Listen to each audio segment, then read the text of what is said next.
this is a video on the topic the why we use complex form of Fourier series, and means what is its advantage over the general form of Fourier series. Okay, why we use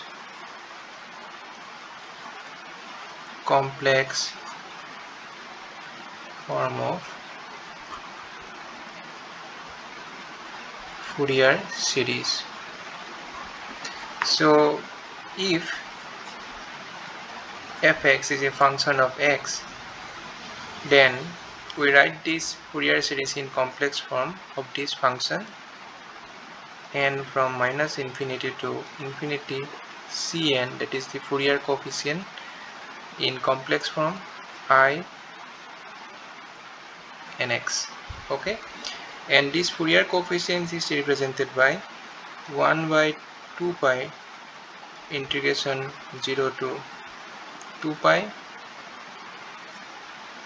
fx e to the power minus I nx dx, and this coefficient, it is a complex number. Okay, that you remember. So now if you see this form of Fourier series, which is called complex form of Fourier series, and this is much simpler than the general form of Fourier series, which contains trigonometric functions, which is fx a naught by 2 summation an cos nx plus bn sin nx 1 to infinity. Okay, so if you see here, three terms are there, that is the DC component, and there are two other alternating terms are there.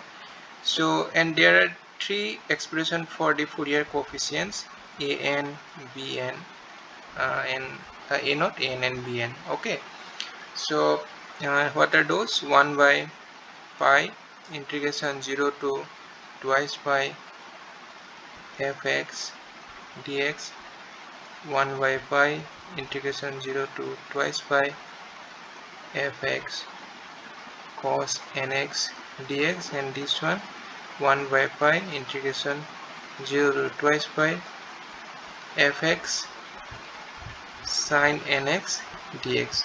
All these things you know. Okay, but if you see,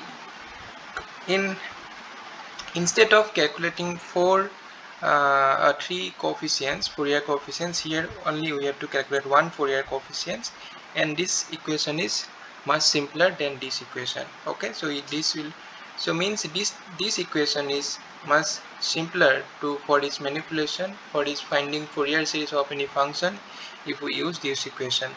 But suddenly this I appears here, which due to which this equation, this form is called complex form. So since our function is real, in the left hand side we are dealing with real function, real periodic function, but in the right hand side we are finding something complex. So at first instant it is not acceptable for us how we can correlate this complex form in this to the real form of this function. Okay, so for that thing, we have to, I would like to say something regarding the use of complex exponential, that is which are used to represent some sinusoids in physics, okay, or in signal processing. So that thing I am going to discuss.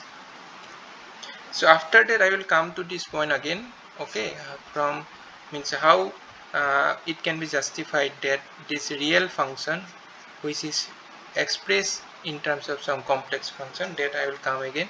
So first, suppose you are writing some sinusoids that is having 3 magnitude and sine omega t. Okay, omega is the angular frequency of that signal.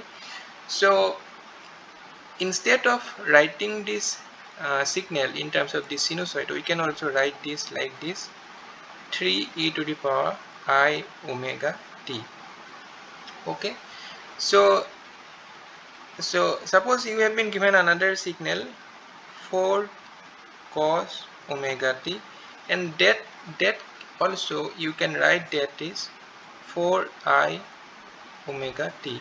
Okay, irrespective of sine and cos, we can write this same e to the power I omega t, but that is in some different cases it will be not applicable same way. Suppose you are adding two sine waves, that is suppose y1 3 sine omega t plus another is suppose 1 minute y2 5 sine omega t. Okay, and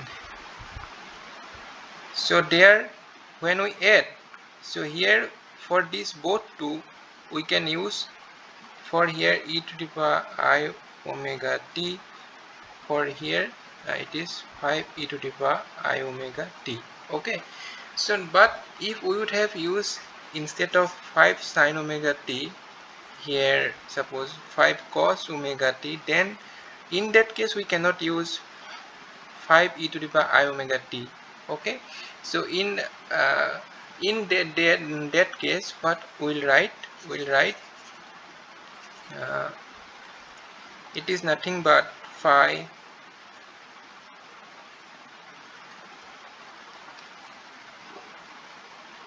sine omega t pi by 2.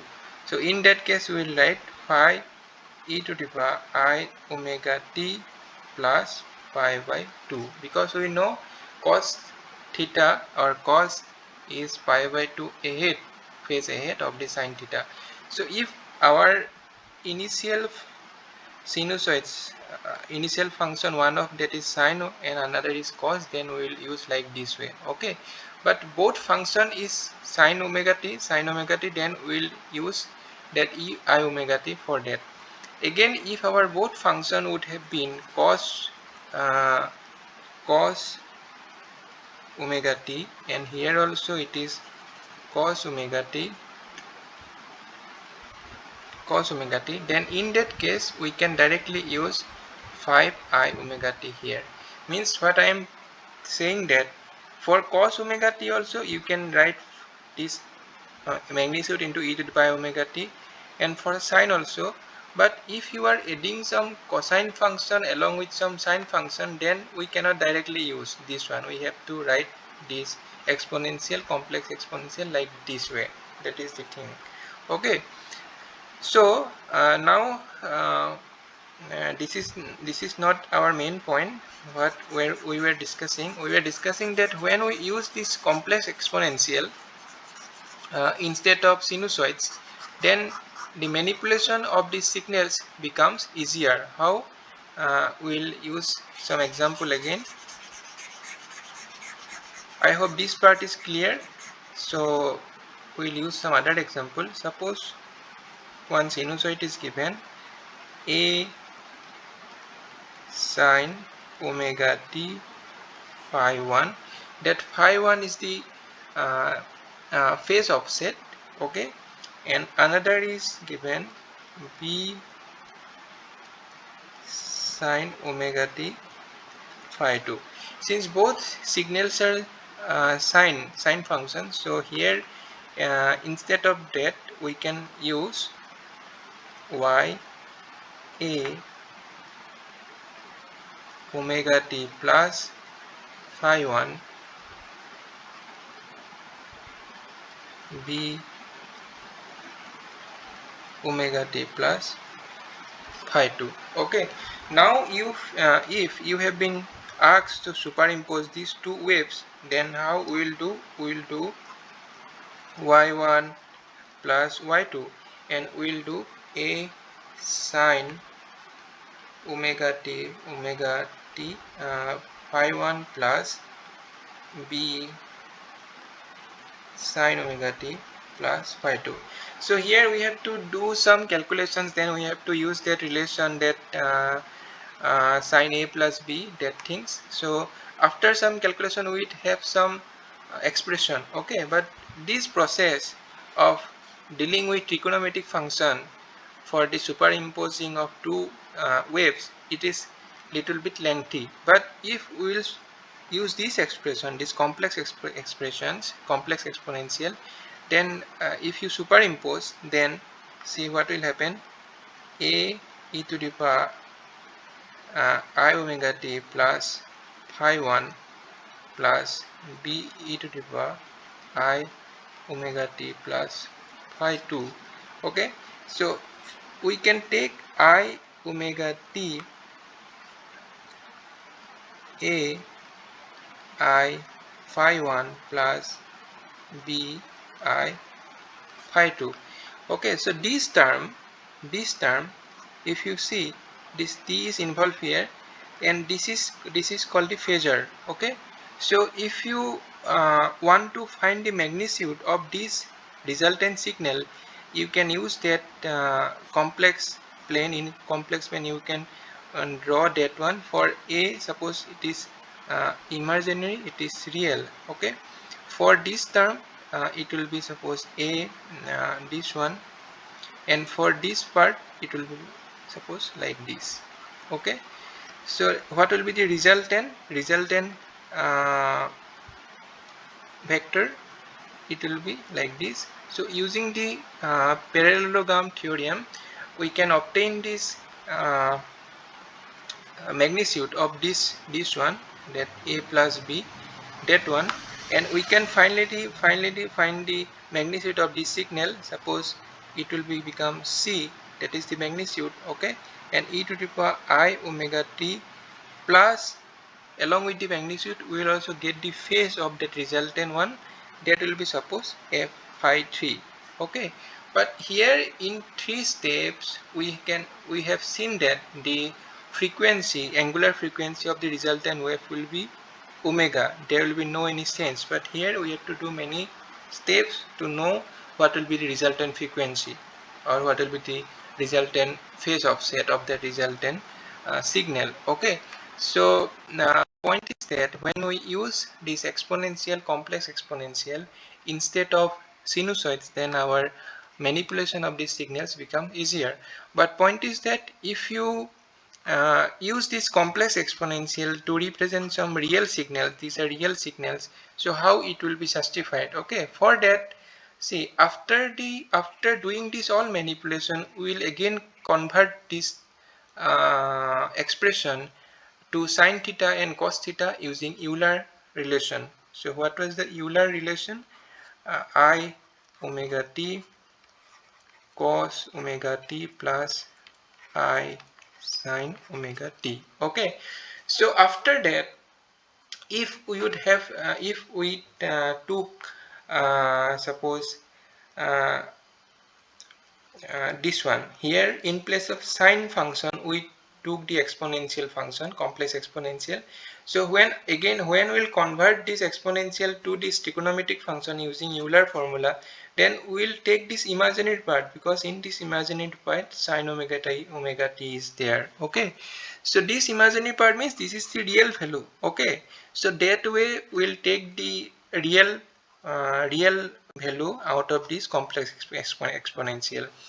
And similarly, if we would have taken exponential function for some cos omega t function, then we would have taken a real part of this expression. So we have used this complex number, this complex exponential, for the signal manipulations, and after that we are again extracting only the real part using this Euler formula. So that way we can use complex numbers, complex exponential in signal manipulations. Okay, that is the use of complex exponential. So now all these things I have told you to make you familiar with this complex number, and why we use this complex number in wave signals or signal processing. And normally when we use something alternating, like alternating currents, there normally we use this complex exponential to represent these signals. Okay, so now coming to this Fourier series. In Fourier series, in the right hand side expression of this Fourier series, if you see this, there is a complex exponential, and we have obtained this complex form of Fourier series that using that Euler's formula. That if you go through that video in the previous video, then you can see. So thing is that here, if we do the calculation, if you do the calculation, if you um, use this complex form of Fourier series for some particular function, you will see that this in the right hand side, all complex terms, all imaginary terms will be cancelled out with each other, and it will be in the only resultant terms will be only real. Okay, so from there it will be not any problematic in justifying the real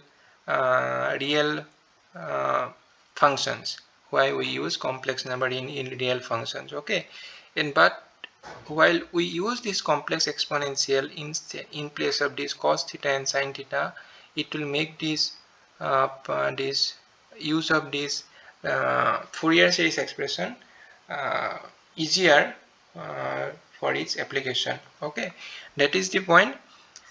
So so remember, this is Cn, it is complex number. So when we'll do some problem using this expression, then using this relation, this part will be clear to you. Okay, so I hope you have got the idea regarding why we use complex form of Fourier series instead of the general form of Fourier series. And when